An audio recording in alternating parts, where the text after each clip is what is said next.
America କୁ ଇରାନର ଧମକ। ଇରାନ ଏବଂ ଆମେରିକା ମଧ୍ୟରେ ତିକ୍ତତା କମିବାର ନାଁ ନେଉନାହିଁ।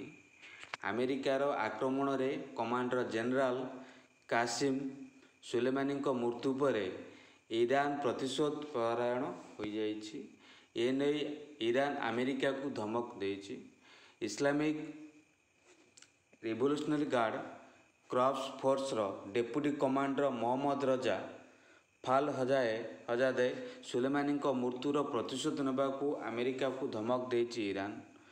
ମହମ୍ମଦ ରଜା ଫାଲହଜାଦେ କହିଛନ୍ତି ଯେ ଆମେରିକା ଠାରୁ ଖୁବ୍ ଶୀଘ୍ର କମାଣ୍ଡର ଜେନେରାଲ କାସିମ ସୁଲେମାନିଙ୍କ ମୃତ୍ୟୁର ପ୍ରତିଶୋଧ ନେବୁ।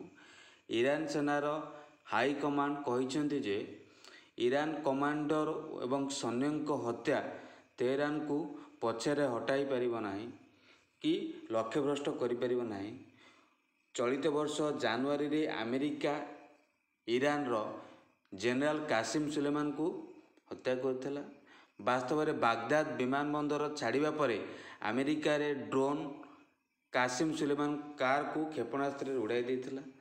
ଆମେରିକାର ଅଭିଯୋଗ ଥିଲା ଯେ କାସିମ ସୁଲେମାନି ତାଙ୍କ ଦୂତାବାସ ଉପରେ ଆକ୍ରମଣ ଯୋଜନା କରୁଛନ୍ତି।